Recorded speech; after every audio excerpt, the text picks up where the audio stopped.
What's going on, everybody? How y'all doing? It's another edition of the Lab Tech Show. Y'all know how we roll. You know how we get down. My name is Tall Boy, and I'm here to simplify technology in a language that you can understand, and hopefully you walk away with it. Happy pre-4th of July, and hopefully you guys get some value out of tonight's show. And let's bring the energy. Let's bring the funk. You know how we get down. We got a lot of moving pieces in the background, but we're going to make it all work. We got a couple things that we need to discuss, but before we do that, I was able to get my guy to roll up on me. He hails from Pennsylvania, right around that Hershey Park area, and he loves to always give Tall Boy, you know, a different perspective when it comes to tech news. And Tall Boy feels one way, he feels another way. So I love the value that he brings. So without further ado, let's go ahead and bring in my guy, Mr. Matt Haas. How you doing, Matt? Oh,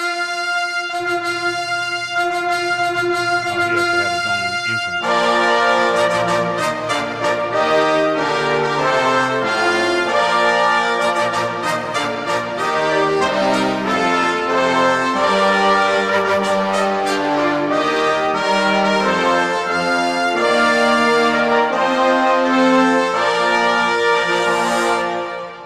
Matt Haas is in the building. What's going on, man?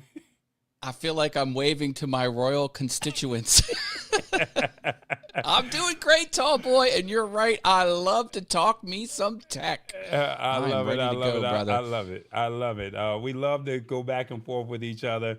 And like I said, I just try to give you a little, you know, a nice little entrance. And you know how we roll. We like to have fun with it. Also, we're going to talk to, well, I guess I can bring our guy in. I don't know if he's going to stay long, but we also got our guy. Now, he's not going to get this every week, so I don't want him thinking that he's getting this special treatment. But because it is 4th of July, let's bring in my guy, Mr. Professor Rivas. How you doing, Professor Rivas?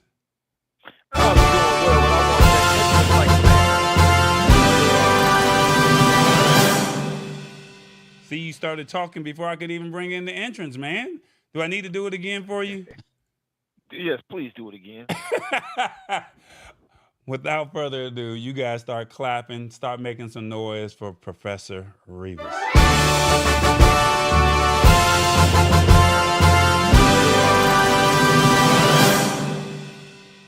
Welcome, Revis. How you doing?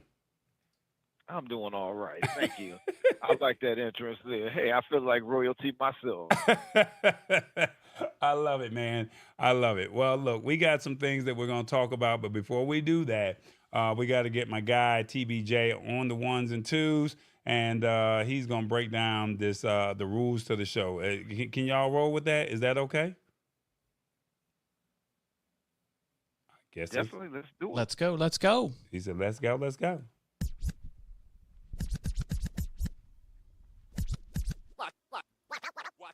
What's up, everybody? Y'all like me bringing it in? My name is TVJ, and we got some things to talk about today, all right? Now, look, this is how you can participate. You can watch on your phone or your TV. Now, we want you to watch on the TV because, you know, that's that big screen thing that you got hanging up on your wall. And but we want you to comment on your phone because that's the only way that you can do it unless you're on your computer or your tablet. But, you know, you got the phone in your hand. So we want you to rock with us, okay? Now, we need you to be authentic, and we also need you to keep it real, all right? Now, embrace this technology because it's happening whether you like it or not. I'm telling you, it's rolling out. Now, we just giving you the play-by-play before it actually comes out to the masses, okay? Now, we are multi-streaming, so if you are watching on another platform, that's Facebook or another YouTube channel, or maybe even LinkedIn, why don't you come on over here to the Lab Tech Show? You know how we roll. We do this every week. It's an interactive show, all right? So roll with us, all right?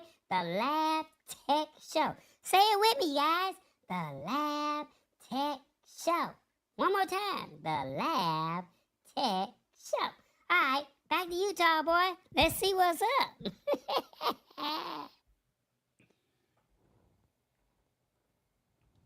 All right, guys. We got some things that we need to discuss. And as you guys can see on the screen, but before we do that, I was playing with it again. Once again, the service is called RealCraft. You can see the topics that we're going to be discussing this evening, but we're going to see what this animation was able to craft up. Okay, here we go. In this episode of the Lab Tech Show, we dive into the latest tech news. Amazon takes on fast fashion retailers like Shein and Temu in a competitive market. The FCC pushes for a mandate to unlock all mobile phones within 60 days. This move could transform the mobile industry and consumer choices. Unlock the possibilities of using Chat GPT in daily applications. Harnessing AI's potential can revolutionize productivity and creativity. Revis, a mid-50s trucker, shares his thoughts on the Merriam-Webster word of the day, Insuperable, breaking it down in simple terms. Finally, we end the episode by wishing everyone a happy 4th of July. Stay tuned for all these exciting updates with the Lab Tech Show. All right, guys. So we were supposed to have another guest, but unfortunately, the other person was not able to make it. But it's all right. We got Matt Haas over here. Awesome, fun things, and I'm pretty sure he'll find a way to be able to hold not only his own, but also hold down the fort with everybody else. Is that about right, Matt? That is correct. You can count on me. What do you say? Count on me. What they say? Yeah. Shout out to Stewart Video, Hit the Spot 1006, In the Trading. That's right. They're in the building tonight. Definitely thank y'all for hanging out with us for another edition of the Lab Tech Show. And the Trading said he's in Port Dickson, Malaysia. Never heard of that place. So shout out to Matt for being all the way. Shout out to In the Trading being all the way over in Port Dickson, Malaysia. Wow. We got to figure out what that is, right? And then also, let's see where else. Decatur, Georgia says hit the spot 1006. And happy Wednesday says Laura CZ Fitness. We got to say what's up to her. And then Awesome Fun Things is also here as well. All right. So shout out to you guys. All right. Well, we got to tap in and find out our word of the day. So you know how we do it. Where's our guy Revis? Where is he at? He's somewhere in the United States, from LA to New York. Where are you, Revis? Don't forget to honk the horn.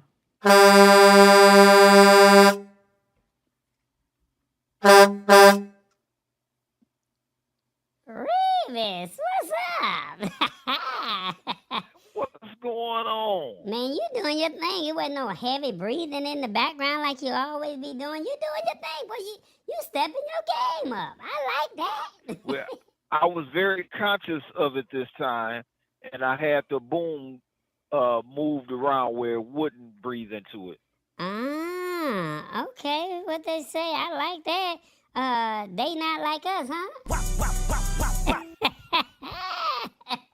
Nothing like us. And they not like us.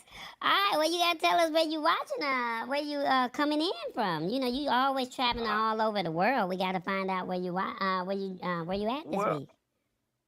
I had to come home for the holiday, want to see the fireworks and spend a little time with the family. So I'm up in Saginaw, Michigan. Ah, Saginaw, they call it Sag Nasty, right?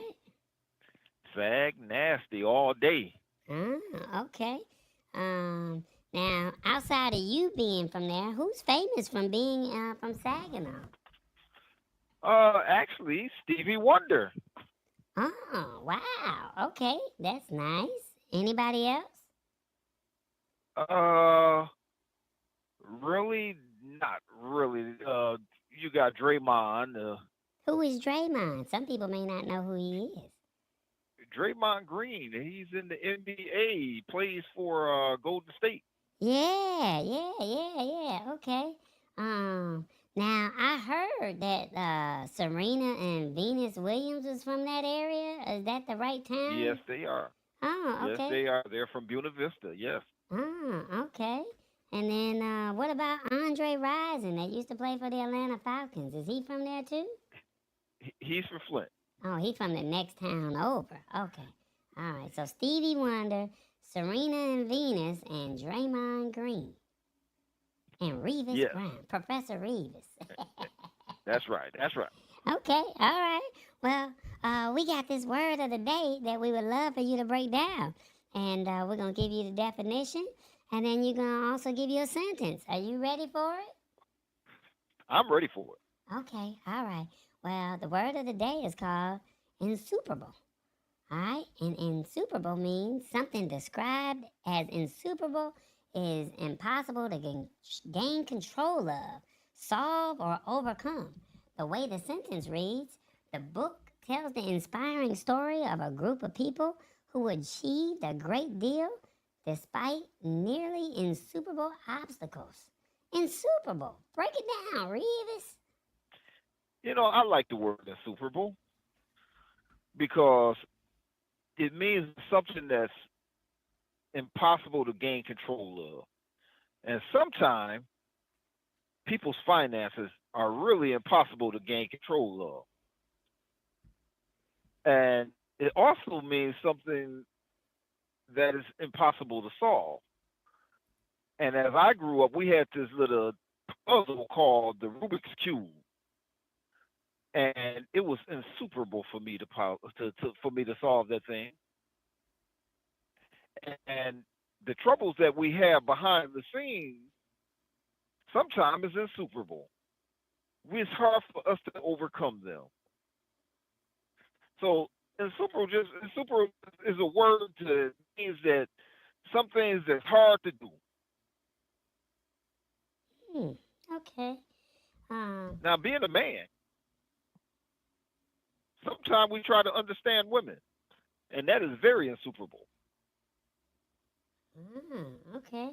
Well, I want to let you know, you mentioned something that I thought was quite important, or it might actually be a fun fact, but you were dropping some gems today about that word insuperable, about finances and dealing with the significant other.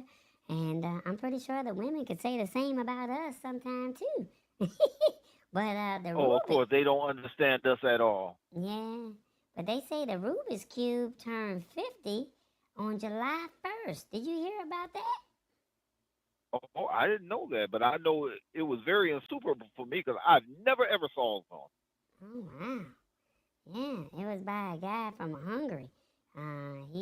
He was an architect and a designer, Mr. Rubik's, and he was a retired professor. He took part in question and answer sessions with Dr.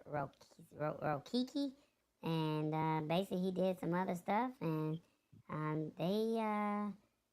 Dr. Rokiki asked Mr. Rubik about the first time he solved the cube, and that's all it was.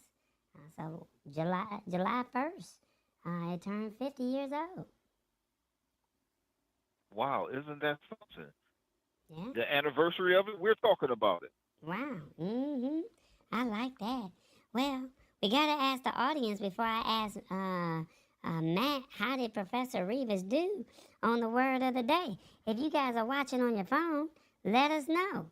How did Professor Rivas do on your phone?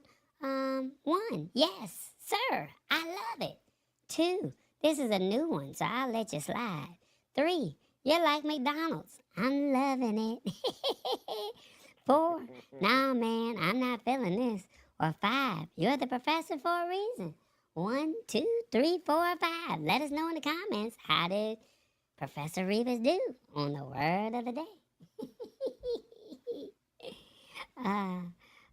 While we waiting, Matt, what do you think of Professor Rivis's word definition breakdown? Tall Boy, I cannot fault Professor Rivas for that definition. It was spot on. Impossible to overcome. He nailed it. Thumbs up for me. Okay. Look, Professor Rivas into trading giving you some love. He said it's insuperable to give a poor rating today. He gonna give you a 1. Yes, sir. Oh my goodness, that is the first time. There's a lot of firsts today. Oh my goodness. It's a good day, Revis. It's a good day. Oh man, today was a good day. Man, didn't they make a song out of it? They said 1 in 5 says Sister Queen. Sister Queen said, "You're the professor for a reason." All and, right. and Daryl said, "Nah, you a 5. You're the professor for a reason." I see that. We gotta give you some love over here, Professor Rivas. Oh, I love it. I love it. And you know, the Lab Tech Show is Insuperable. Sometimes, we look forward to this every Wednesday, and it's hard to overcome watching the show. Yeah. Okay, all right, yeah. I like that. Tall boy he gonna make sure you feeling good today. What he say? Yeah, go. No competition. These stay off. Yeah, go. All right, well, are you gonna hang out with me and Tall boy and Matt today, or are you gonna ride out? I think I'm going to hang out with you guys for a little while. Okay, that's what's up. Well, let me get back to Tall Boy, and y'all go ahead and hang out. All right. All Thank you, right. Revis. Back to you, Tall Boy and Matt.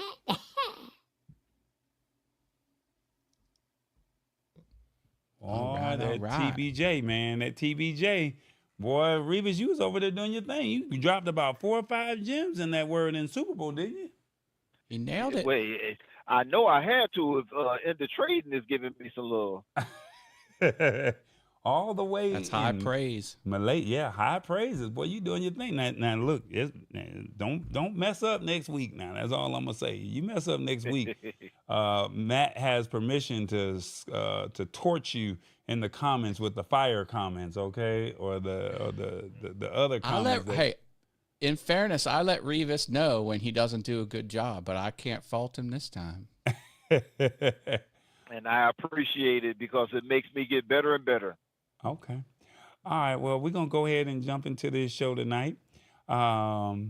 We got 3 topics that we're going to talk about. So 2 we're going to go over real briefly, but then Matt and we're going to go and talk a little bit about Chat GPT. So since it is, a holiday week, as we're rolling into this holiday week, we figured why not show you a little bit about Chat GPT, show you how it works. And maybe over the holiday weekend, you'll take some time to go over to openai.com and see how it works, see if it could possibly work for you, and maybe possibly help you with your workflow. But we also want to discuss what Amazon is doing real quick. And they're saying that, hey, they want to be a competition to Shein and Temu.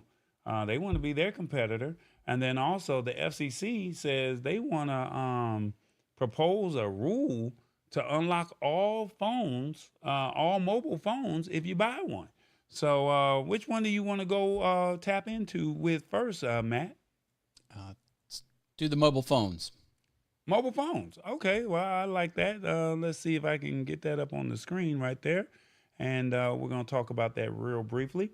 But before we do that, we did have a poll that I did want to talk to you about real briefly before we get into this episode. Real briefly, if I can get it to pop up on the screen. Yeah, we got to do this. I have a question for you guys. That's right, I have a question. It's half of the year. Half of the year has passed by. And what are your thoughts of tech for the first half of 2024? Your thoughts of tech, the first half of 2024. On your phones, let me know. 1, streaming prices are too high. 2, all I hear is AI. 3, I have a cool phone. 4, robots are winning. Or 5, the government needs to regulate these big companies more. 1, 2, 3, 4, 5. Let us know in the comments. What are your thoughts of tech for the first half of 2024? Matt, what do you think thus far? Well, I got to go with number 1 because I dropped Netflix because I was on the $25 2 IP address plan. And I'm just like, there's no way I'm paying $25 a month for that anymore. So it's gone. Oh, ouch. You got rid of Netflix? I did. Now, I have Amazon, or I have Amazon Prime because I get that with my Amazon Prime subscription. I have Apple Plus because I bought the Apple One plan for $10 a month on a cell phone, there's like a bonus perk for a cell phone plan. So I have Apple TV Plus, and I have Max, because Max I'm getting as a perk through a different cell phone. I have three cell phones under my name. Anyway, so those are the three services I have. Okay. But not Netflix. It's too high. So I made a big boo boo. AT&T decided to go up on my pricing and for my internet, and I was grandfathered in to HBO Max, or Max as they call it, and I caught myself downgrading. And when I downgraded, I lost my Max subscription. And by the time I realized the mistake that I did, and I said, man, that paying an extra $30 a month for, fiber internet, that's a lot of money. We got to bring this price down. So, I mean, they only brought it down like $10, $12. So, I mean, for what I paying $30 more or paying 20 something, I lost Max. So I should have thought about that decision before. But I did jump in on Peacock for a year because the Olympics are coming up, and they had a great deal before the Olympics came. And I think that was a story. I think I have Paramount, Amazon, and Netflix, and then YouTube TV. So that's all that I have. But I don't even watch TV, so I don't even know why I have all of these. So yeah, streaming. I was prices. paying for Hulu, but that was like $15 to $16. I was just like, no. No.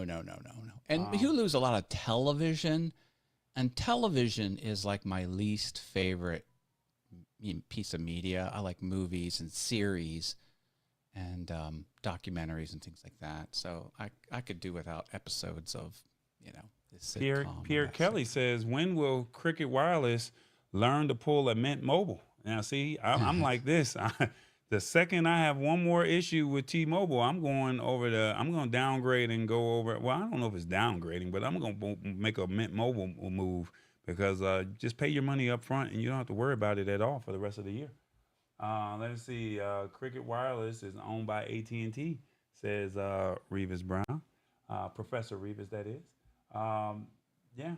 So I got a lot of ones and twos that we're seeing in the comments. So yeah. I just wanted to get your thoughts of tech for the first half of 2024. We're gonna go ahead and jump into the article now. And you said you wanted to talk about mobile unlocks with the phones. Yeah. Hopefully we got this up there. I've right? got some comments. All right. Well, I know you are not going to hold back. So I trust and believe you're going to be honest with us. All right. So basically, this is how it reads. The FCC proposes a 60-day unlocking rule for all mobile phones. So basically, in so many words, the FCC, basically the Federal Communications Commission, they just basically said that they have a new rule out that, or they're proposing a new rule that they just basically want all consumers to have an unlock for their cell phones to make it easier for them to switch carriers. And basically, it doesn't matter what kind of phone service you have. They just said that the proposed regulation would mandate that mobile providers unlock phones within 60 days of activation. And currently, the process of unlocking cell phones, which allows a device to be used with different carriers, can be a big headache, is what they're saying. And basically,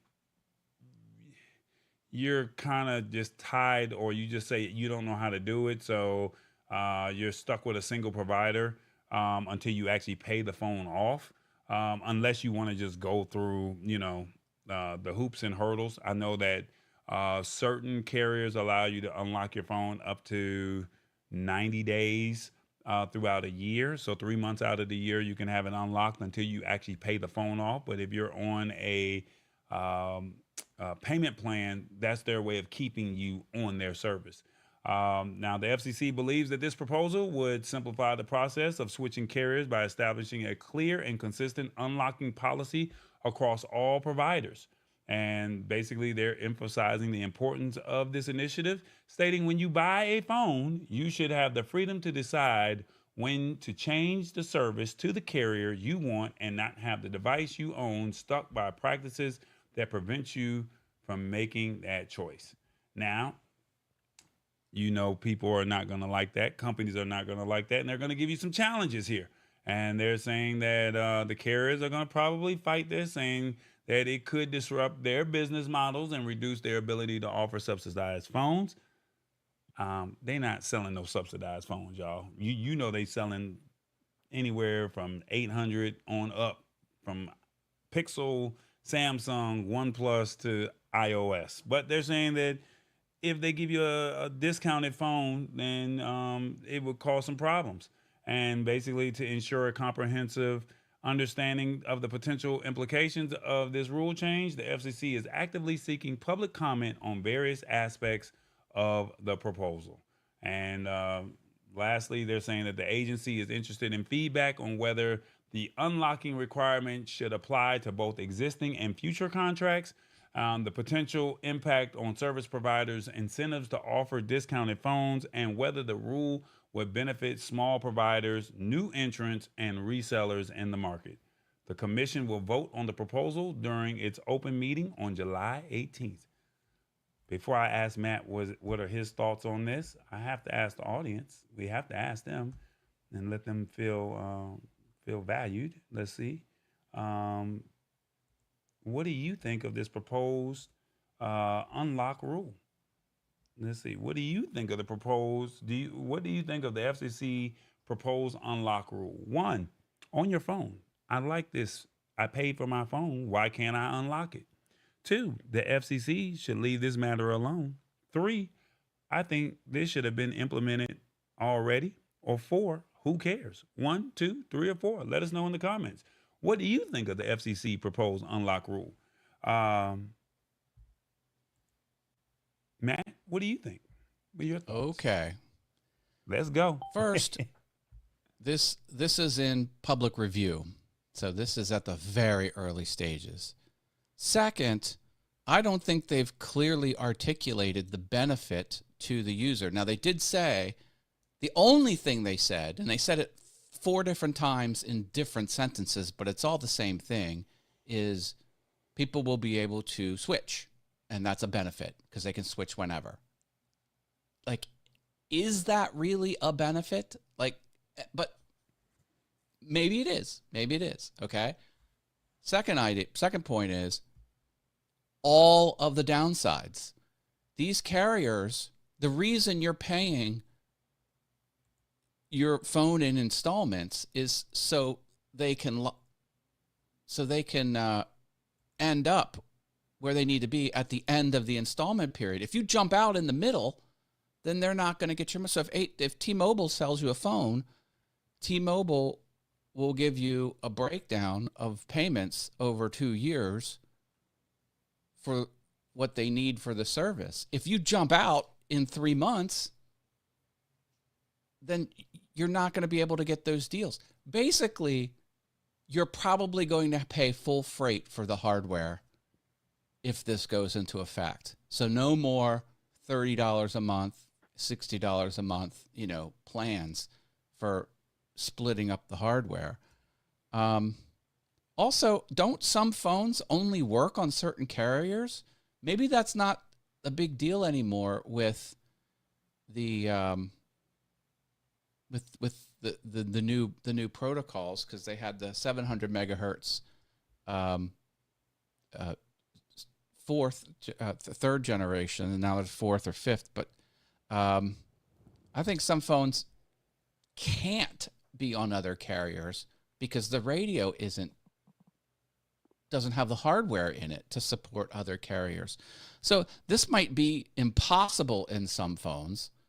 And then 2, all the low-cost perks to break up a cell phone service plan over 2 years is probably going to go out the window. So consumers are going to have less payment choices that are friendly, and the payment choice they are going to have is going to be unfriendly and hurtful. I don't know. This doesn't seem like it's benefiting anyone, or if it does benefit because you can have the freedom to move around, it's going to come with a whole bunch of downsides. So like the downsides, the unintended consequences are going to overtake whatever little benefit there is. I don't know. I don't think this is going to fly. I don't think there's enough benefit to the end user. And what little benefit there is probably going to be way offset by more hardships downstream. Well, That's it's my thought. CDMA versus GSM, and I think that technology is gone with CDMA. If I'm correct, I may be wrong, but I know that GSM was on T-Mobile and AT&T. I know that Sprint was on AT&T. I mean, excuse me, was on But isn't there CDMA a whole like was on 3G, Sprint. 4G, 5G thing? Well, Like, not all phones can work in those bands. yeah, but I think CDMA was under Sprint, but now that Sprint got bought out by T-Mobile, I'm not sure if everything's been converted over to GSM. I'm not sure what band Verizon is on, but I know that with a GSM phone, you could take the phone out of the country and you can swap SIM cards, whereas with CDMA, you could not do that. But now Yeah, with this I 3, just 4, and 5, well, 3G is gone, so it's 4G and 5G now. So, but I we do need agree to with follow you. I need to whoever's lobbying for this, I need to see their reasons for why this is a good thing. Like who's getting rich off of this? This is not clear. There's a lot. This seems very ill put together. It doesn't seem well thought out, and something more is happening under the hood, which we're not able to kind of really pinpoint. That's my thoughts. I don't know. Am I crazy, audience? Who knows? I probably am crazy. But. And the trading says buy an Asian make for half the price, like Oppo, with all the features and more of the expensive, bigger players. Yeah. And so, I mean, I think Oppo is a great phone, but I mean, unfortunately, here in America, Oppo is not sold. So it's not. You can't walk into a retail, a cellular retail store, and say, "I want an Oppo phone." Unfortunately, they have it locked down. The Samsung, Google, and iOS or Apple, they have it locked down to where most of their phones are pretty much. They've cornered the market inside of all of, these carriers' places. So unless you buy the phone outright on eBay or on Amazon or buy it, when you fly, get it abroad and, have it shipped in, you can't buy some of these other phones such as a Huawei, which is banned in the United States, and then Oppo. And I think there's a couple other phones that are really good. I can't think of the name brands, but you have to buy those phones outright and then bring and just say, I want to have my service turned on. But if something happens to that phone, you're on your own. So, yeah, that's what's going on. There's something more behind all of this. That's all. Well, somebody probably, made somebody mad or, something happened with somebody's bill and they probably said, no. We need to do something about this, and that's what they probably did. They just said, "Hey, we're gonna figure this out and handle this. If this is a big problem, have a class action lawsuit." It doesn't sound like it that's warranted, and this is another way to sneak something in to get what someone wants. But we'll see. This is a comment period. I'm not worried about this. Gotcha. If this was I pending, used to have a phone that Revis is didn't still have here. a SIM card. And most of these companies have SIM cards in their phone. So if you have a phone that don't have a SIM card, I mean, would it be impossible to take it to another company? Probably not. No, That's hard to say. We don't know. If you don't have a SIM card, you should be able to. I mean, you got to think like when you go abroad or when you travel abroad, Revis, you don't need a SIM card. Well, you need a SIM card, but you're paying for data. Whereas over here, you're paying for data. So that's why Cricket, Mint Mobile, Verizon, AT&T, and T-Mobile, that's why we use them because we need data. And they lock up the lines. I don't know how they do it because when you go abroad, you don't pay for you pay for Wi-Fi. And when you go use Wi-Fi, that's why people use WhatsApp. That's why people use, they're paying for internet. So as long as I have internet, I can make my phone calls abroad. But here in the United States, it's a little different. I hope that makes sense. Okay. All right. Well, let me see. Lisa Maria says the difference between data and data is she said what's the difference? All right. So I guess I may have said that wrong. So you're paying for the SIM card in Europe. You're paying for Wi-Fi. So you're basically paying for a SIM card, and it gives you, data or Wi-Fi, quote unquote.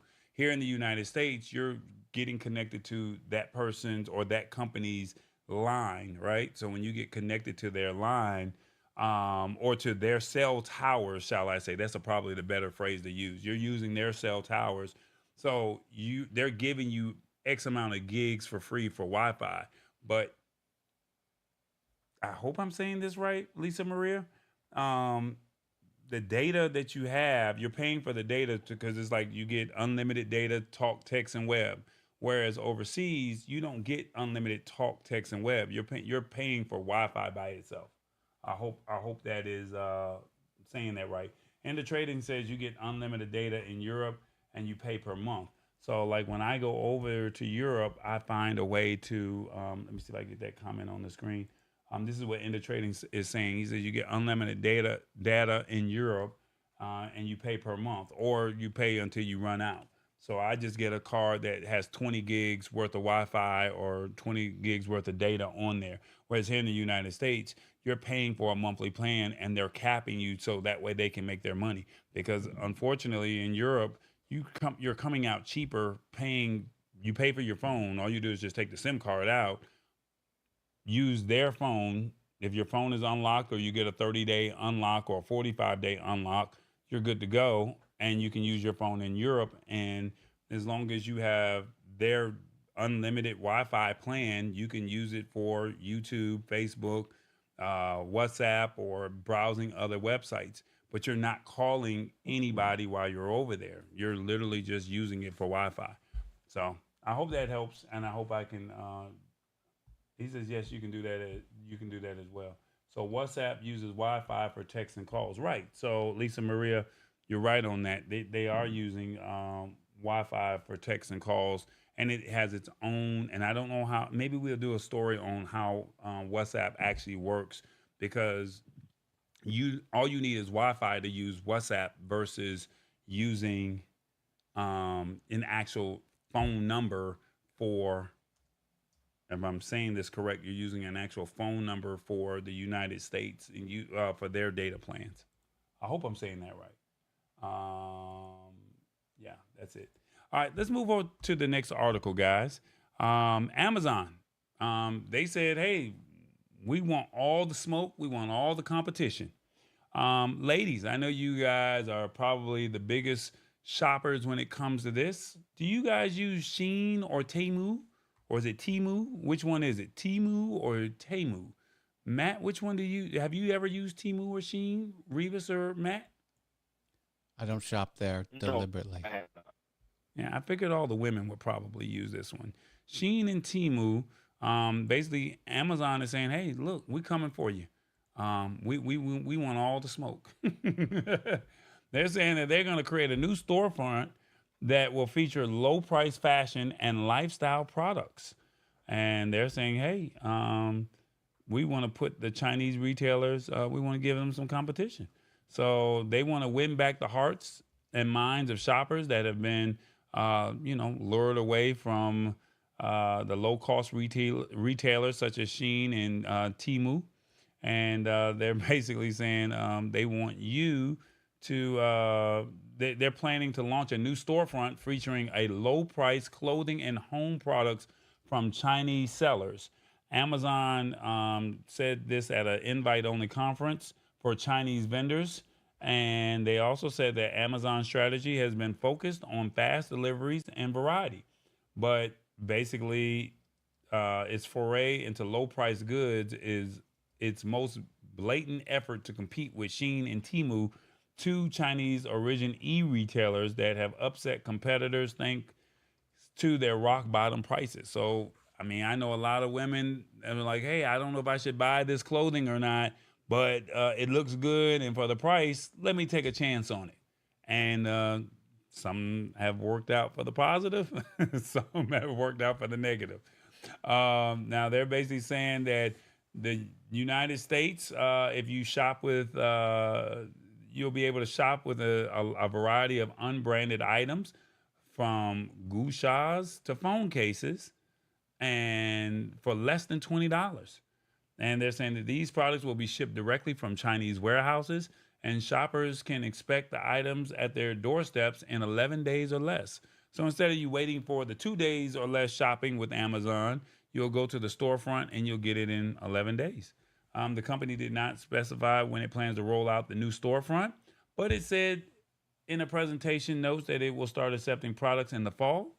And they're always exploring new ways to work with our selling partners, to delight our customers with more selection, lower prices, and greater convenience. Yeah, that's a whole lot. And then they're also saying that Shein and Temu, basically, Shein is from Singapore and they have a $45 billion valuation. And Temu, which launched at the end of 2022, has already amassed 130 million global users, and they're growing. And they have already left other competitors such as H&M, Fashion Nova, and Forever 21 and Zara in the dust when it comes to revenue and market share. And basically, they have drawn basically the ire of and physical retailers, from Jane.com to Etsy to Gap, who have blamed both Shein and Temu for turning the U.S. retail world upside down. Now, they're saying the two upstarts have also been at serious odds, taking each other to court in a series of lawsuits and counter lawsuits late last year over what each side claimed to be anti-competitive practices. And basically, they're basically saying that while there's all this infighting, Amazon is saying, well, while you guys are fighting, how about we just come on over here and get a piece of the pie and let you guys figure that out on your own. Before I ask Matt his thoughts and Revis his thoughts, got to ask you your thoughts. What do you think of Amazon attempting to be a competitor of Shein and Temu? What do you think of this? 1, Amazon is cornering the market. 2, nothing wrong with some healthy competition. 3, Amazon storefronts will put everyone out of business. 4, why can't Amazon let the little guys get a piece of the pie? 1, 2, 3, or 4. Let us know in the comments. Okay, Matt, what do you think of this? I got to get your thoughts on this. I think there's no upside on any angle. Shein is a Singapore company, so that's Japan. Love me some Japan. And my watch is from Japan. But they're an outright awful company. There was huge scandals on how they treat their influencers and basically say, promote our products, but don't say it's an ad. You just cannot cross that line on the internet. And so, and they're very brutal with their influencers, all kinds of nefarious business practices that are just not good. Temu is, I heard that every sale in the United States, on average, they lose $37. So if you're buying a $12 potted plant, that a plastic plant or whatever you're buying on Temu, it's losing them $37. And the reason they exist is they want the addresses and data collection of the population of America. And and Amazon's solution is to make a separate area of their site with Chinese retailers that can offer low-cost stuff just like Temu. So that's not good either. I want to support American merchants and, merchants from other countries that aren't hostile to the United States. Although I have nothing wrong with Japan, but that company in Japan, Shein, is just awful. So I do have a problem with them. I just, no, I don't want anything. I don't want anything to do with any of this. I get it. Amazon's losing money. Everyone's losing money. You saw the long list of Forever 21 and Banana Republic or whoever they were. You know, they're all losing money to these startups. You know, your questions 1, 2, 3, 4 says let the little guys. These aren't little guys. These are huge. You know, these are huge competitors, new competitors, and you know, there's a reason why they lose $27 or $37 a sale on average. It's because they want to tank. I mean, that's their goal. Their goal is to tank American businesses. Oh shoot! I just lost my headpiece. Revis? And I am with him. Yeah. No. 100%. No good can come I of don't this. like Temu I don't like it. or TikTok because they're Chinese companies and they are with data collection. They will steal your information and everything else. That's why I don't mess with them. Well, hold on, Revis. Is it technically stealing? Is it technically stealing information if you're actually purchasing a product because you like the deal or you like the price point? It's not stealing. No, but what it is they are direct competition for the United States. But people want to They're bargain. not stealing the data because of what you're buying. They're stealing data, period. I think you're tapping into your phones and everything. I don't deal with Chinese companies. I don't disagree with that, but I mean, if you buy the product because you want it at a cheaper price and you're willing to take the risk of it coming in at a lower price and you give your name, address, and email, I mean, is that such a crime?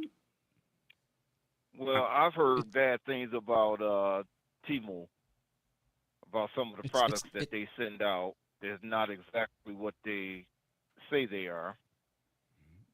And you know, I just don't trust it. I got you. Can I jump in? Yeah, go ahead. Yeah, it's not a crime. It is legitimate business practices, but it's for a nefarious reason. Every company in Japan, every company, 100%. I don't use the word every. I don't speak in absolutes very often, but every company in China, every company in China, the government is directly involved in. So it's not just your name, address, and contact information. It's the buying patterns and the habits. That large scale data is relevant to a hostile government. It's relevant for their nefarious purposes, for their international espionage. I mean, they want to influence the culture and change the culture to be beneficial to them. And this is a long play. I don't know. Call me crazy. That's my thoughts. I'm sticking to it.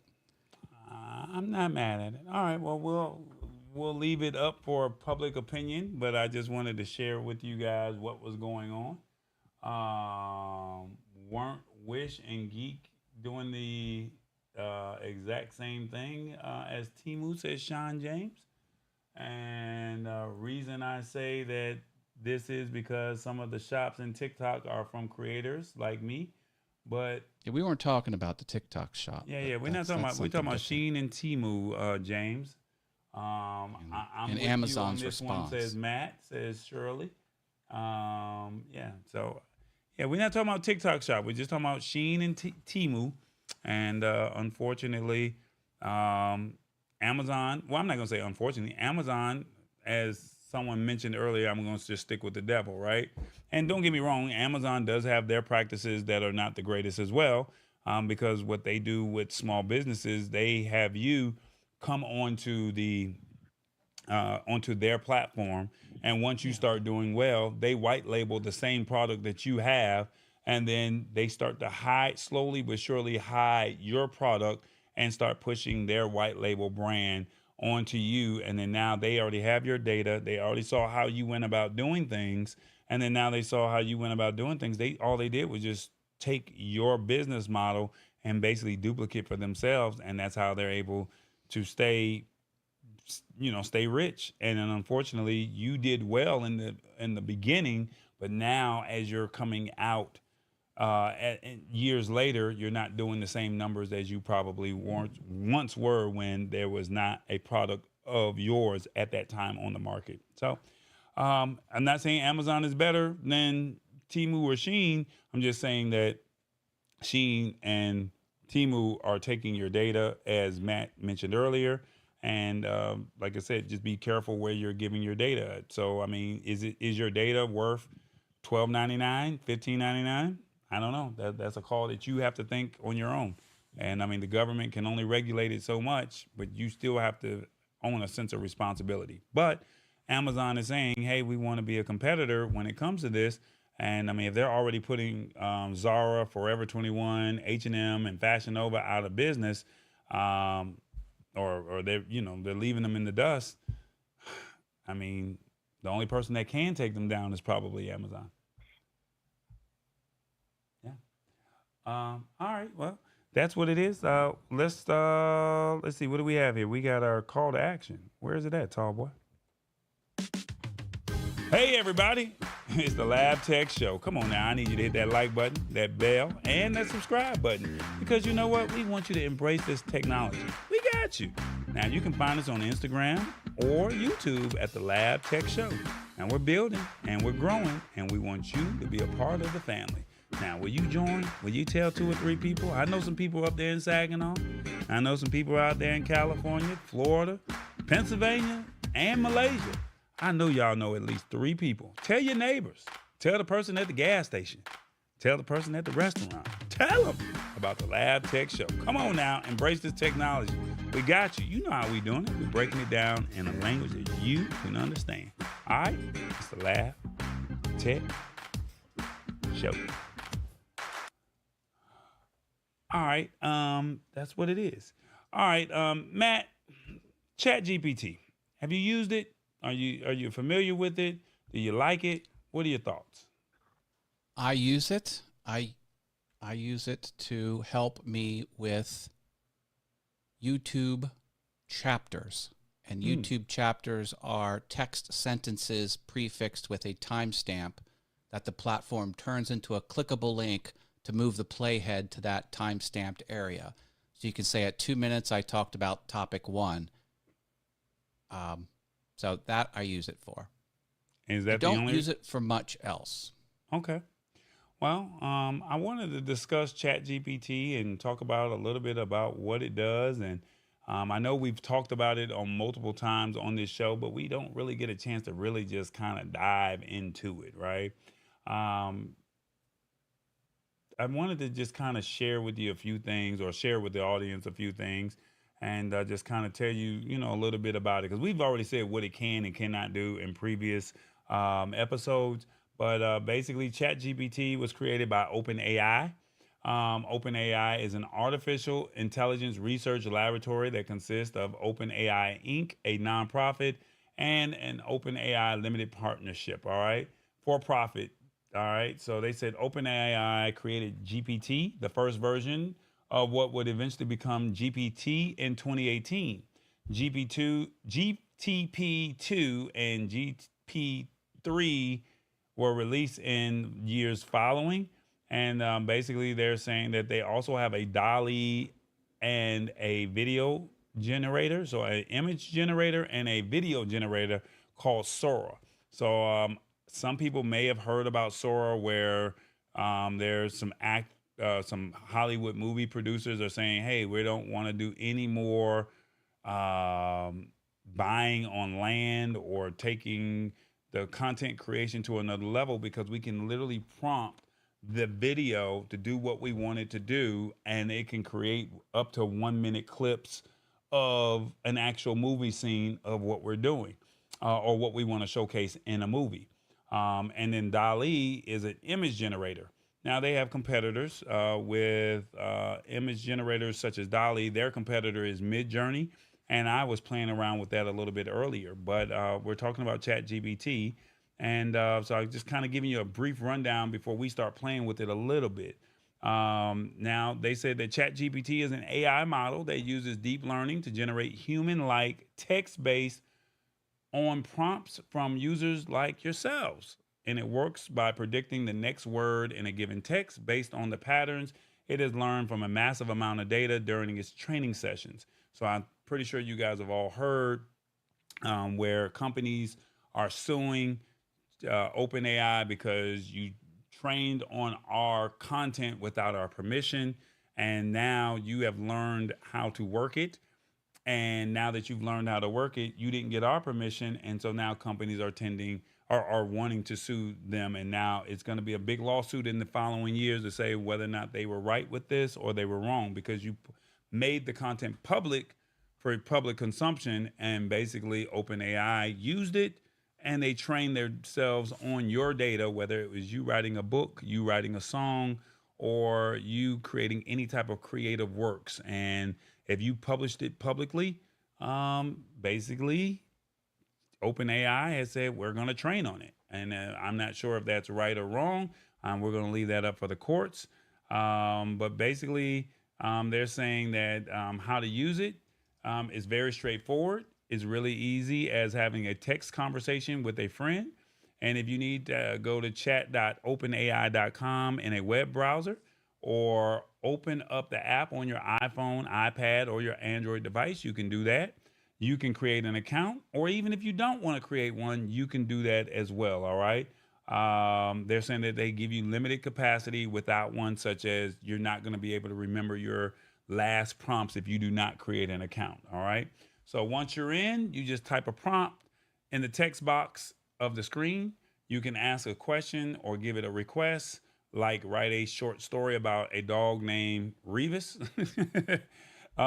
Press the arrow icon and hit submit, and it will create a story. The more descriptive you are, the better the output is going to be. And you can also say, make this writing or this better, right? Chat GPT's response will appear in real time as if the person is typing. And when it's done, you can hear it read aloud, copy to your clipboard, or you can regenerate or submit it if it's a bad response. Now, each prompt starts with a conversation thread, and ChatGPT will remember what you're talking about, so you can enter the following prompts or change the whole subject entirely. All right. So that's basically a brief overview of it. Look at it like this. If you were born in the 40s and the 50s, there was a thing called the encyclopedia. And you guys had to actually go and use the encyclopedia. We used it all the way up until about the 90s. So from the 40s, 50s, all the way up until the 90s, we had that. Then all of a sudden, there was a thing in the 90s called Google that became available. And once we started using Google, Google would search and scour the internet for all of the things that was out there. And basically, we started Googling everything. Now, fast forward a little bit later, I don't know if I should be saying this or not, but then there was a thing called Siri that for people who have iPhones or people who have Androids, they have the Android Assistant where it says, hey, Google, you can ask, and it will literally, you ask the question and it will find the answer. Well, now you have this thing called Chat GPT. And Chat GPT, you can literally ask a question. You can ask it to create an app. You can ask it to find timestamps. You can ask it to give you the top 5 places to visit in the next vacation that you're going. You can ask it anything. And like I said, it will give you a text-like response in real time. So that's kind of how Chat GPT works. I wanted to play with it a little bit with Matt and Revis, since he's on the phone. And you guys get a chance to see how it works. So however you guys think that it should be, we can put a couple prompts up on the screen and you can see how fast it is. And if we don't like what the output is, we'll throw it back and ask it to make it better, and we'll go from there. So Revis, you've seen this work before where we created a song for you. So is there anything that you would like ChatGPT to do for you? I'm still trying to embrace this. I know it's coming anyway, and we have to get ready for it. And it is insuperable.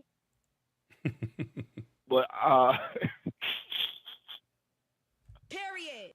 I don't know if there's anything I would actually want ChatGPT to do. Chat GPT. Okay. Well, Yep. it's so you're at home. So since you got a chance to go home, is there anything that you like to do? You said you like to fish. Um, let's talk about fishing real quick. You said you like to fish. Um, let's see. Let's ask it real quick. What is the best bait to use Catch crappie. to catch crappie? You said Yes. to catch crappie. CRAPPY. I.e. No, CRAPPIE. Okay, that's it. So that's you see me type that right there in the prompt. What is the best bait to use to catch crappie? I press enter, and there's the answer that is given us. All right, it says the best bait to catch for catching crappie can vary based on the season, water conditions, and local preferences. However, some of the most effective baits for crappie fishing include 1. Minnows, 2. Jigs, 3. Crappie nibbles, 4. Insects, or 5. Artificial lures. And then each one of those 5, they gave a definition, and it says experimenting with different baits and observing local conditions can help determine the most effective options for a particular fishing spot.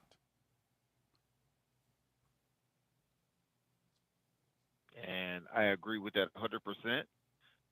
And I use each one of those baits. Okay.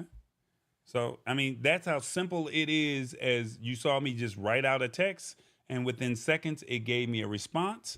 And if you say, let's just say, it also said based on the season and water conditions. So let's say, what kind of water are you using? Is that salt water out there?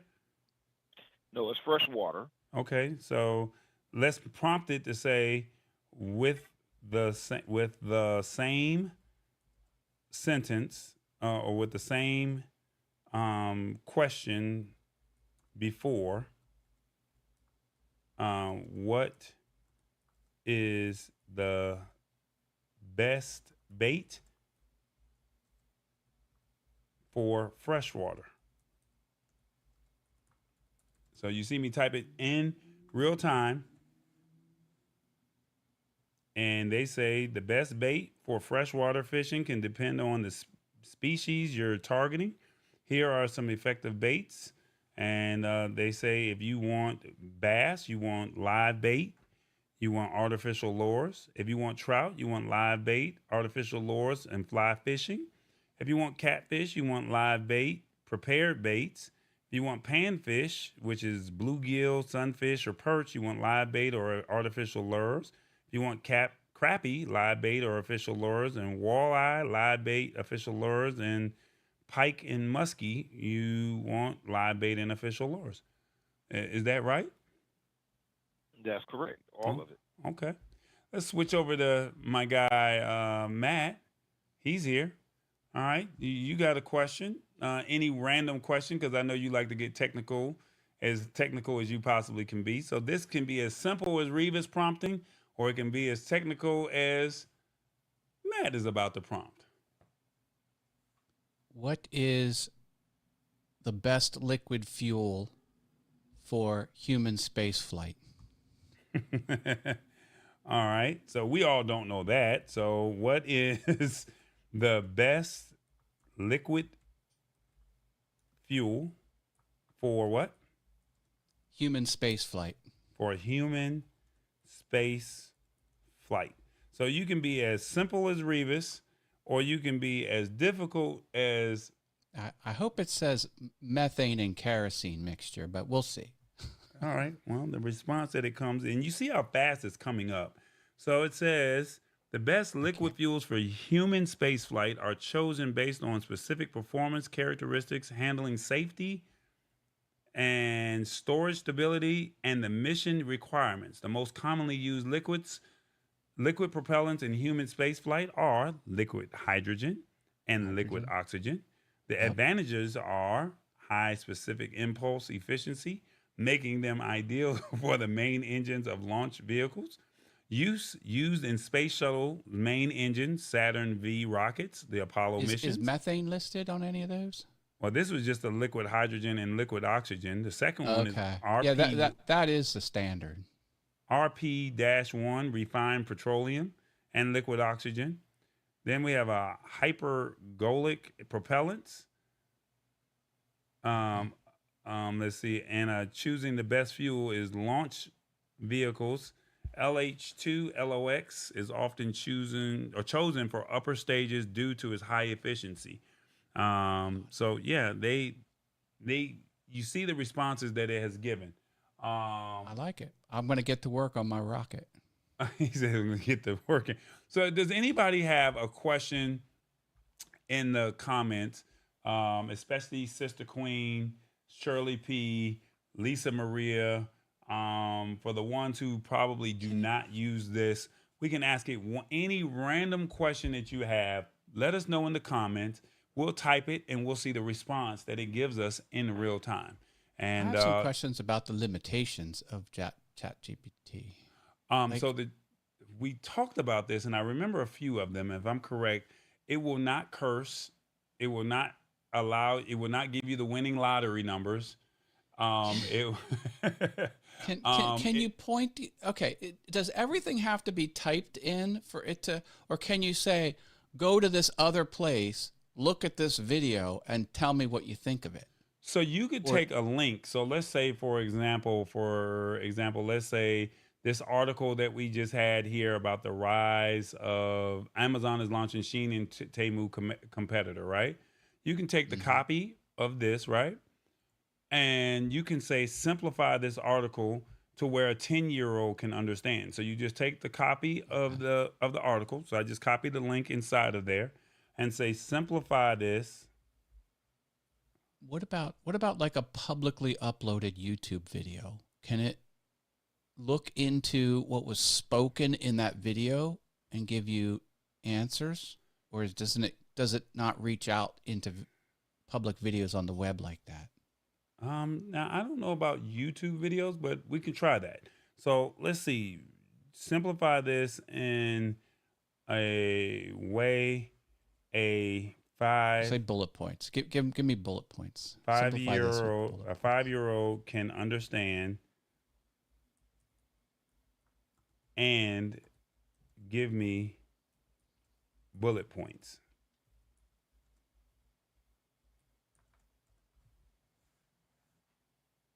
There it is. So it says, sure, here's a simple breakdown of the article for a 5-year-old. And it says Amazon, Shein, and Temu are stores. They're selling lots of things like toys and clothes for low prices. People like these stores because they are cheap. This means you don't have to spend a lot of money to buy stuff. They get their things from places where things are made really fast and cheap. This helps them sell things for less money. And these stores are growing really fast and lots of people are buying from them. They're becoming very popular all over the world.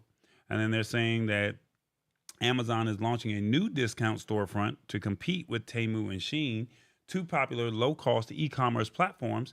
And here's what you need to know. And it talks about the new storefront, shipping from China, small batch testing, competition, and logistics. So the logistics say Amazon plans to leverage its vast logistic network to offer reliable delivery and customer service. The competition, this move is aimed at regaining market share from Temu and Shein, which have attracted customers with their rock bottom prices. Very good.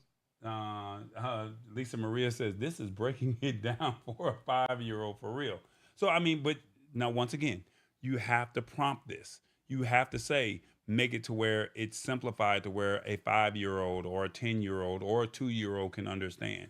You can ask it to give it to you in a different language. You can ask it whatever it may be. It can literally create your whole resume. You can say, give me a resume based off of whatever the parameters may be. You can say, give me a recipe with X items in your refrigerator, and it will give you X amount of recipes. You can say, give me 5 recipes with, you give me 5 food items, and it say, give me 5 recipes that can be created with this. and it will create those recipes. So it's not limited to just what's the best freshwater. I mean, what's the best bait, to the rocket fuel, to repurposing or simplifying articles. It could be anything. So what I wanted you to do for this week, because tomorrow is Thursday, you have the day off. Friday, Saturday, and Sunday, long extended weekend, right? Open up Chat GPT. You don't have to create an account, and just play with it. Now, do keep in mind, if you do not create an account, you're going to lose your prompts. And when you lose your prompts, that means you just have to start all over. Whereas you can expound upon the prompts while you're using it. To Matt's use case, he's using, and I'll let Matt explain a little bit in detail how he uses it for himself for timestamps for his YouTube videos. And while you're doing that, Matt, I will see if I can find a YouTube video, and then we'll see if it can do what the question you asked about it as well. So what's your use case and how you use it? And then while you're doing that, I will look and see if I can find a YouTube video. Yeah. My use case is taking the SRT file, and an SRT file is the time-coded transcript. So it's a very old school, popular text file meant for timestamps of spoken words and videos. It's been around forever. YouTube will generate it for you automatically and let you download it as a text file. So what I do is I copy that, paste it into Chat GPT with a prompt that says, based on the main topics of this pasted SRT file below, give me a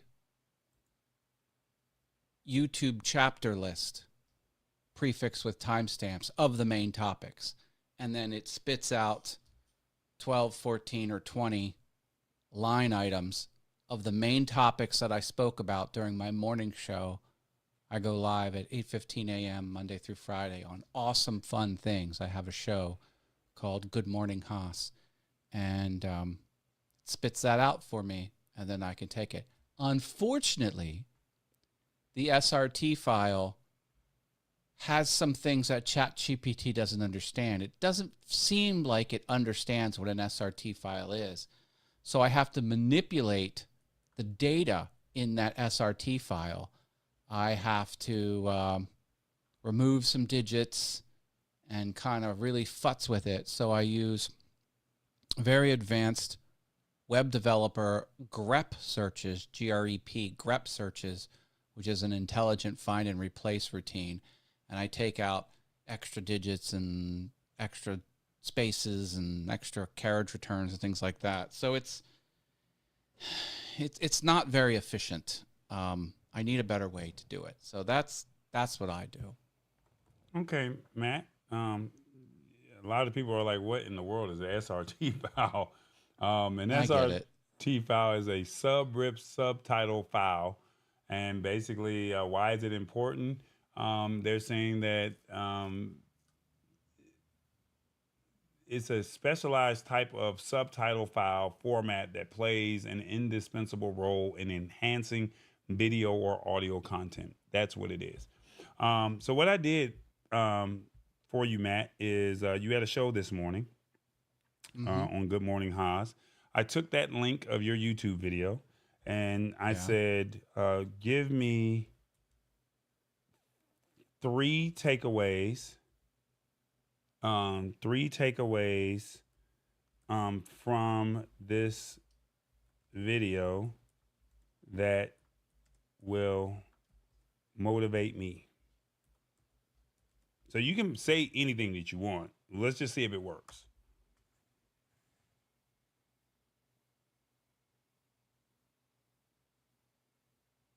Okay, so here are 3 motivational takeaways from the video. I made a wood thing to get 1% better. That's the title. Small improvement matters. Even a 1% improvement each day can lead to significant progress over time. Focusing on, I did say that during the show. on focusing on small, consistent changes can make a big difference. Well, Two, okay, all right. Can you give it something a little more challenging? okay, Like what do you instead want? of the takeaways, say, give me a list of the main topics spoken. Something Okay, like so that. give me a list of the main topics spoken to That's an where odd way to say it, but a 5-year-old can understand. Is that fair? sure. And this was on your show this morning. Yeah. It says, making a wooden tool. The person builds a simple wooden tool to help them get a little better each day. Improving a little each day. They talk about how making small improvements can make a big difference over time. And 3, have fun creating. The video shows that creating things and working on projects can be fun and rewarding. You can watch the It video. sounds like it was influenced by the last question, but yeah. Well, we can make, okay, well, let's make it harder. So that was from a 5-year-old, right? So let's make it harder. You give me here, how about this? How about we say write a thesis based on, is that fair? Just a transcript. Make a transcript of this video. Okay, so this is Matt's video from earlier today, and we'll say create a transcript. Create a transcript From this video. from this video. Boom. Easy peasy. Now this will be a long text response, or should be.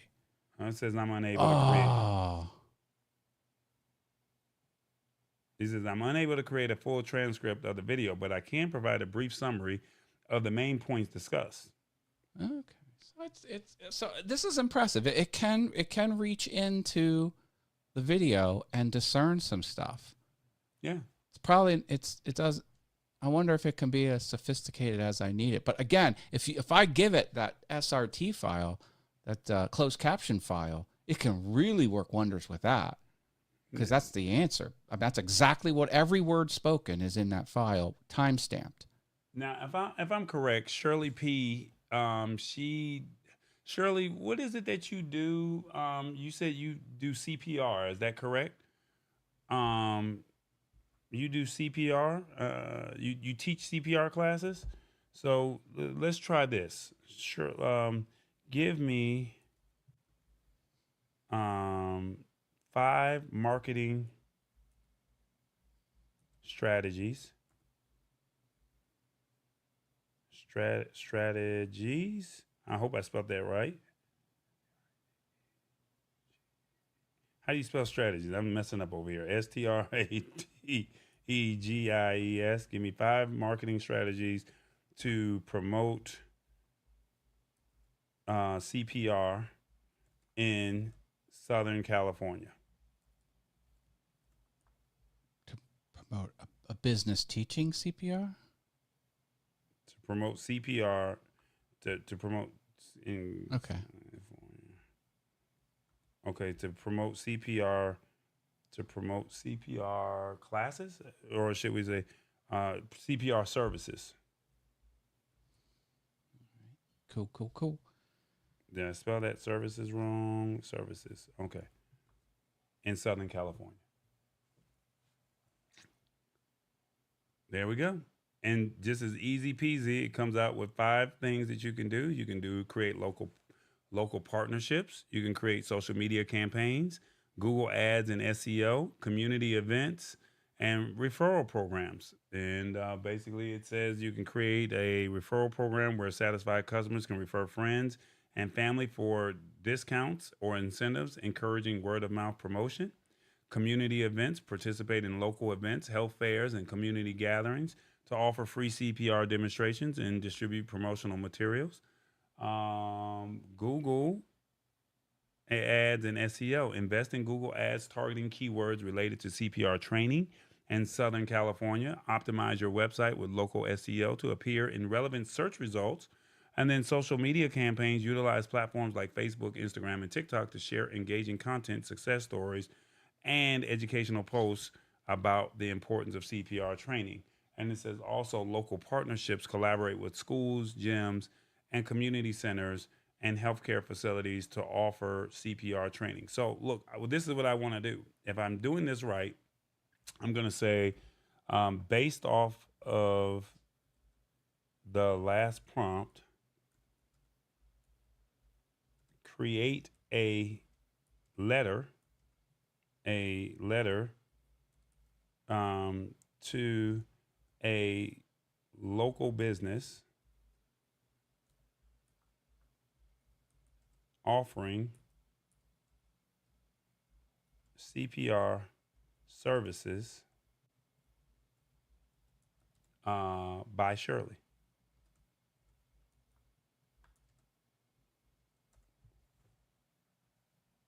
And there it is. It says, Dear business owner or manager, I hope this message finds you well. My name is Shirley, and I offer professional CPR services. Look at that. And She's hired. Right, there you go. And it's right there. I mean, and all you're doing is looking at it. You make sure that it's where you want it to be. You tweak a few words here or there, and then you're good to go. So I like how it put the benefits for the reader's business. That's an important tidbit. Yeah. That's a good business strategy. Yeah. So, I mean, these are all things that you can do. So you're not limited to just creating a resume. You can literally, it could take the test for you, but you're not supposed to use it for that. But I mean, you could literally say you're taking a trip. Hershey Park is where you're at, right? Yeah, it's the town over. I'm near Harrisburg. What are the top things to do in Hershey Park, right? So what are the top 2 things? Okay. Let's use this. So he lives in a town right next Just to where say Hershey, Pennsylvania. What are the top 3 things to do at Hershey Park? HERSHEY. Correct. PARK, all one word. Outside without eating chocolate.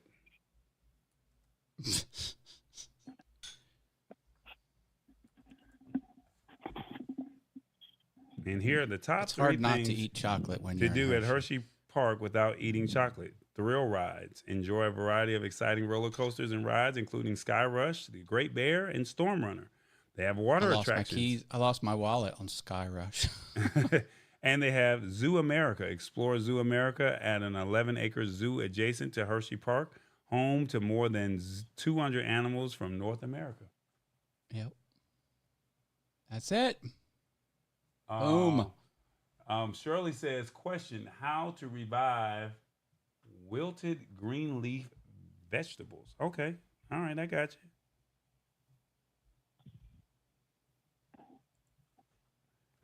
How to revive wilted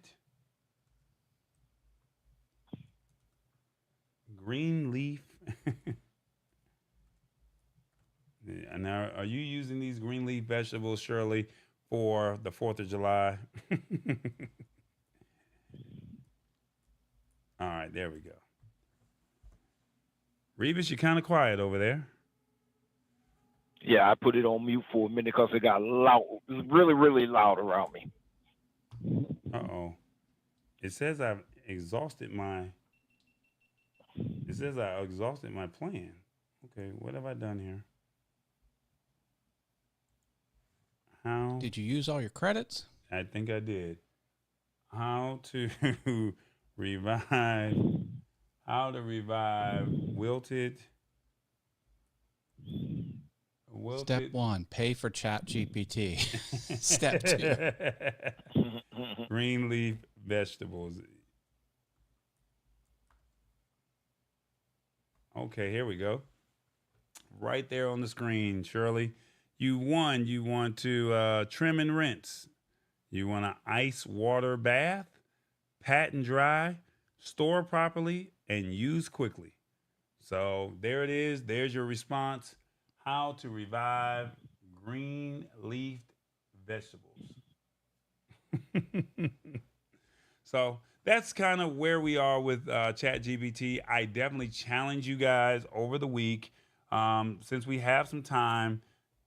Where we're not doing much, we're just lounging around. Just download the app on your phone. Download or go to your computer and just open up Chat GPT. You do not have to create an account. If you so choose to create an account, you can.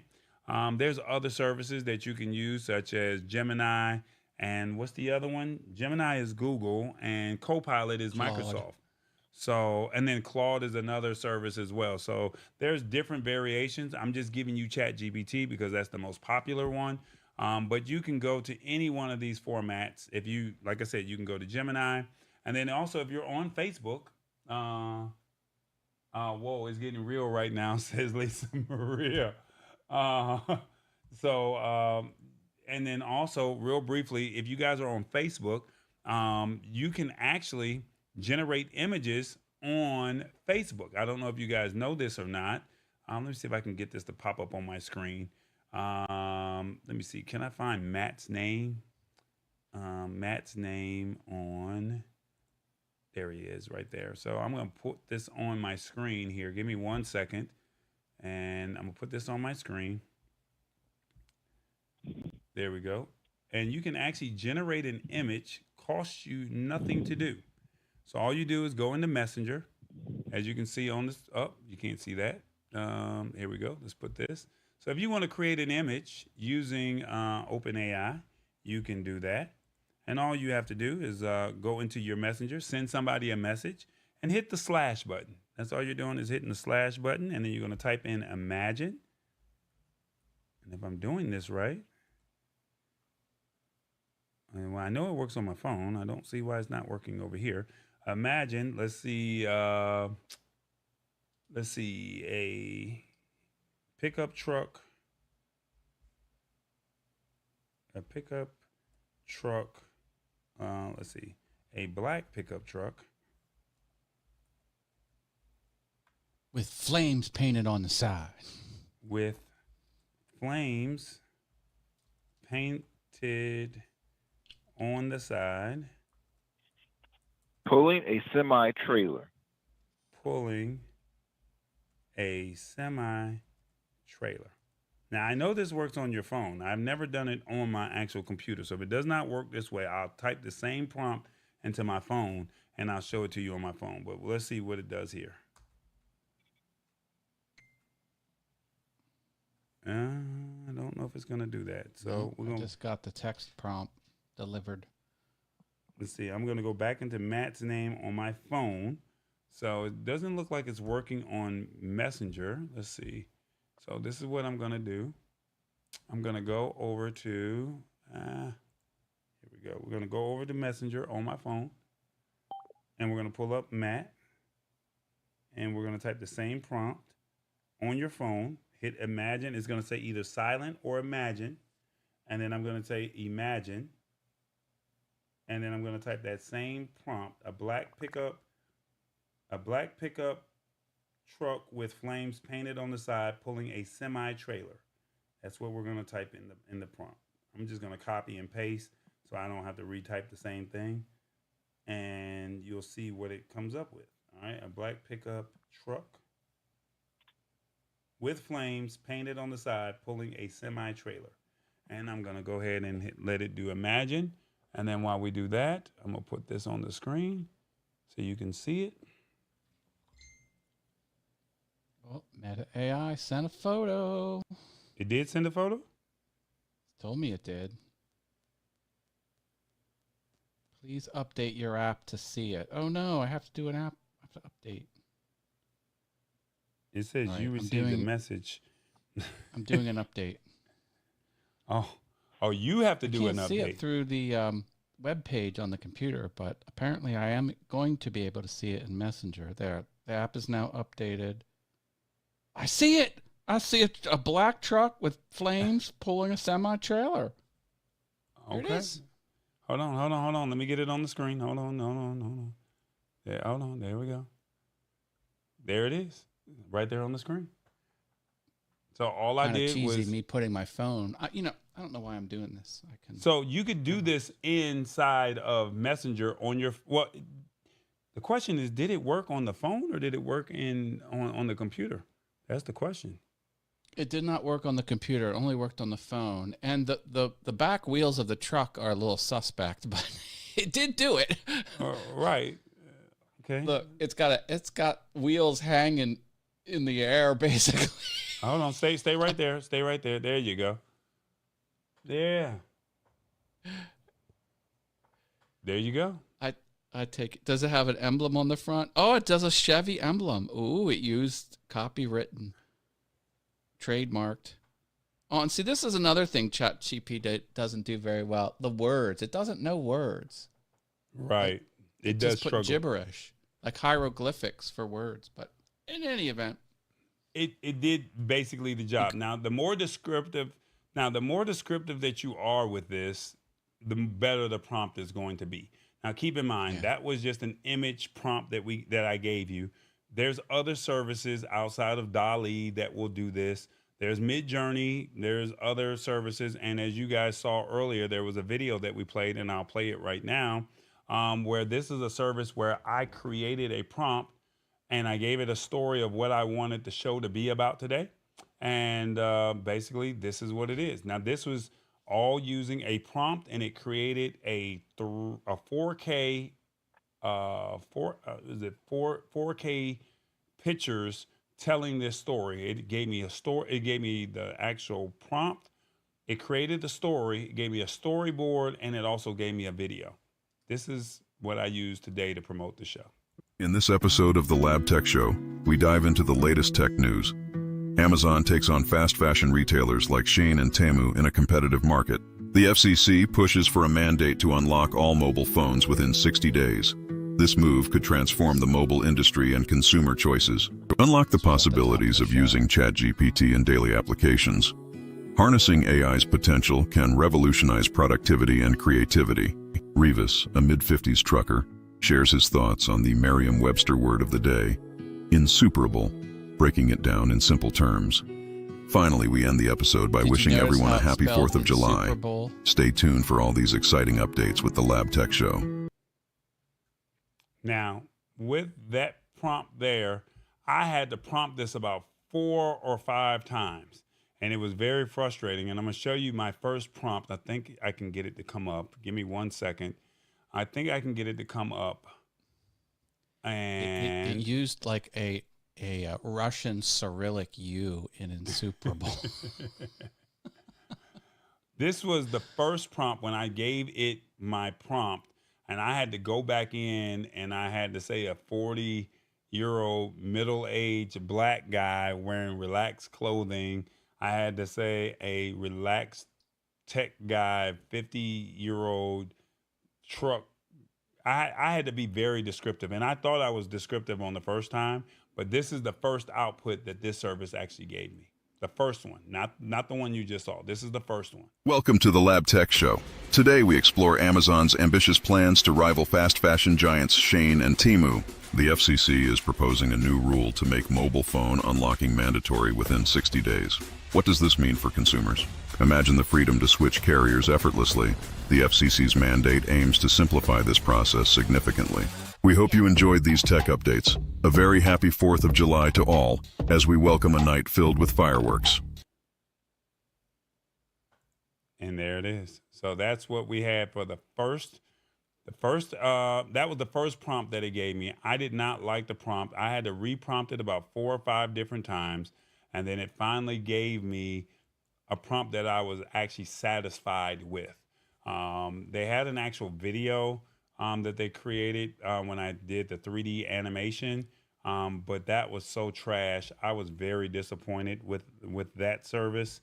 And if I can find it, I'll see if I can get it to pull up. But I was not happy with that prompt that I got earlier. Let me see. Let's see. This is video. this is the prompt that I got. So let me download this one and put this in the system here. Give me 1 second. This is what it gave me. I want you to see, this is the video that it created, and I was not happy with that one. But it's all about prompting. It's all about you being descriptive. It's all about you saying, what do you want? So you have to say middle-aged, black woman, young, white kid, or Asian kid that's wearing glasses. This is early days of this technology. You know, you said what? This is early days of this technology, in fairness. So it's only going to get better, which I like. Correct. So we're still in the early phases. So check this out. This was the actual 3D image or 3D video that it created. Welcome to Tall Boy's Tech Show, where we discuss the latest in tech news. Today's spotlight, Amazon versus Shein and Temu, plus the FCC's new mobile phone rules. First topic, Amazon aims to rival retailers Shein and Temu. This step marks a huge shift in the e-commerce landscape, likely impacting consumer choices. It's like I'm watching a Saturday morning Next, cartoon. the FCC proposes a rule to make unlocking all mobile phones mandatory within 60 days. This could significantly boost consumer freedom and market competition. Now, Revis explains today's word of the day, insuperable. Understanding such terms can greatly enhance our discussions and perspectives on tech issues. Effective communication is vital in comprehending these changes in tech. Stay informed, discuss openly, and never stop learning. Thanks for tuning in.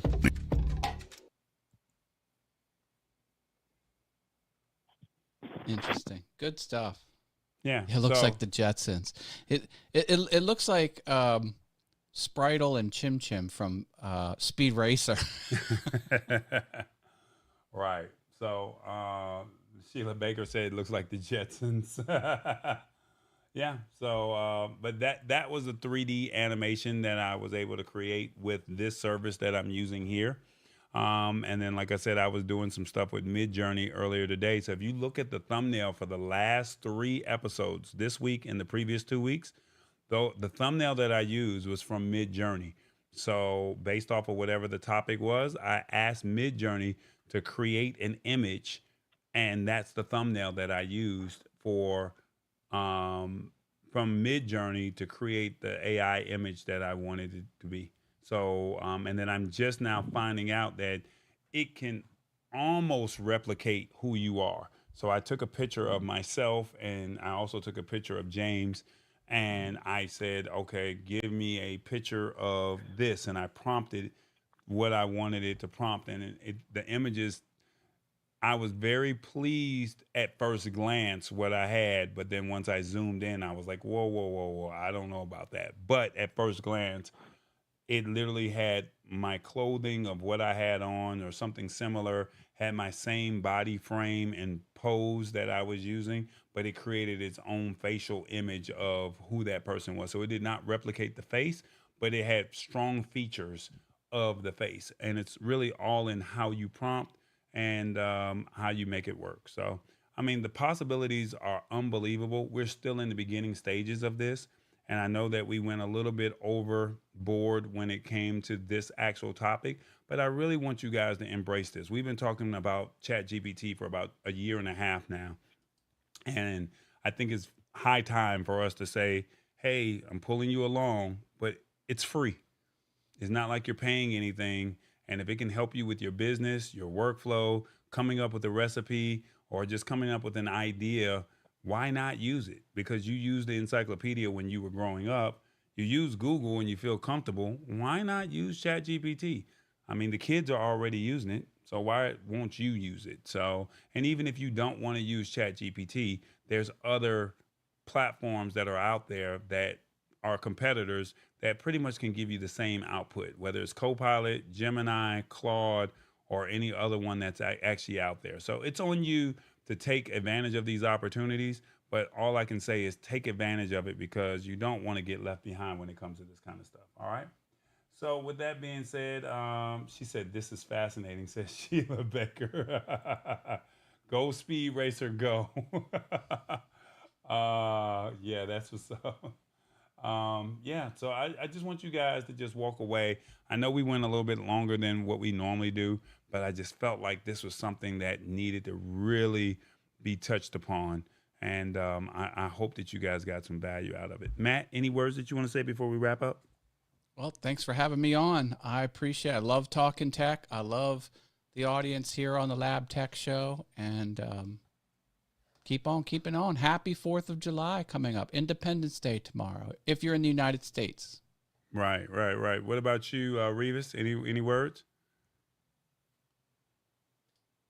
Did Revis hang up? He was on mute earlier. Maybe he can't get off. Sheila Baker said, hold up, this is information overload. See, Sheila Baker, I wasn't trying to do that. I was just trying to spoon feed this information to you. So so if you felt like it was information overload, I do apologize. Like I said, please feel free to take time to learn this stuff. And like I said, it does not hurt for you to just go to openai.com and just prompt away. You ask it, the more descriptive you are, the better the output is going to be. You can be as generic as you want to be, when you can also be as descriptive as you want to be, and it will give you the answers that you need. All right. So real briefly before we get up out of here. Hey, everybody, it's the brands. Check us out. It's the Lab Tech Show. Check us out where we talk tech news. All right. So we want brands and companies to come on board and see what we have so they can showcase and share their products. We also, if you're looking to have your own show similar to this, visit yourliveproduction.com, where we specialize in live streaming. We take the heavy lifting off of you. You sit down and be the subject matter expert and let us be your producer. And then you also got tallboy.us.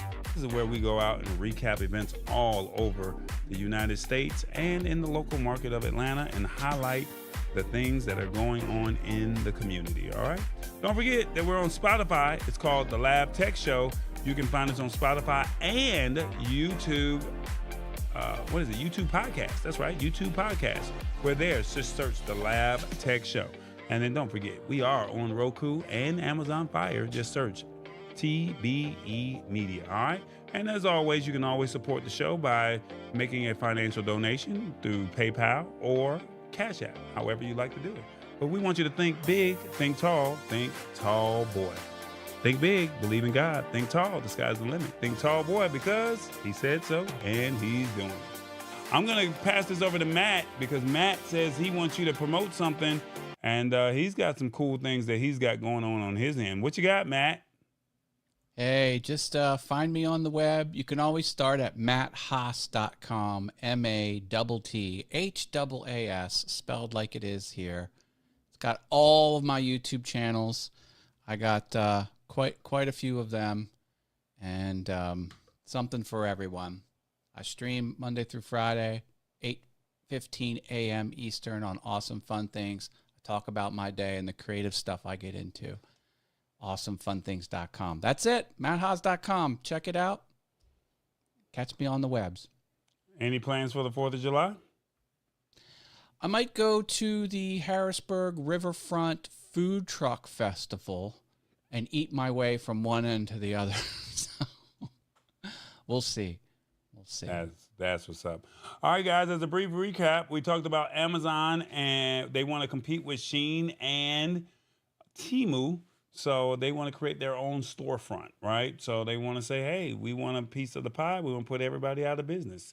So feel free to check out what they're doing. They said they don't know when they're going to actually launch, but it's sometime in the fall. Also, the FCC, they want you to be able to unlock your phone within 60 days of you actually purchasing the phone. Is this a good move? We don't know, but they'll make a decision on July 18th. And then lastly, we talked about Chat GPT. We showed you the benefits, how it works, and you got a chance to see how it actually prompts and goes from there. And then also Revis and TBJ, they talked about that word Insuperable, and hopefully you guys will find a way to utilize that word somehow in the middle of the week. All right, so feel free to hang out with us, and thank you so much for being a part of the show. Before we get up out of here, it is the 4th of July. I'm trying to find it, Matt. I'm sorry. I thought I had it, but let me see. Maybe I can get it up on the screen real quick before we get up out of here. I don't think it's going to work, but we're going to try to make it work. Had some fireworks here, and just wanted to wish everybody. Don't think I did that right. I just removed you. That's not good. Let's see. Come on, fireworks. Where you at? Fireworks. We had the fireworks going. He said no. He's got his own fireworks.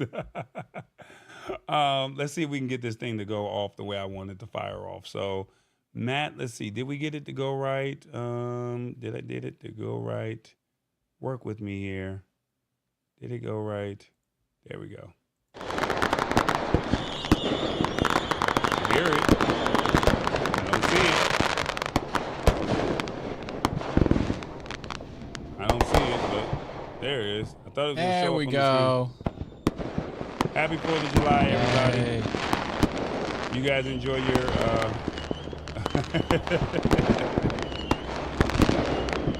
I don't know if it's still going to fire off the way I want it to fire off. But hey, happy 4th of July to you if you're in America. The nation's independence, all right? Happy 4th of July. You guys be good and wish you well, all right? God willing, see you guys next week. And we're doing our thing. Matt, stay on. Bye, everyone. Thank you. You already know. Tall Boy. It's the 4th of July, guys. We're hanging out with you. Hopefully you guys got some value out of it. Y'all enjoy the holiday.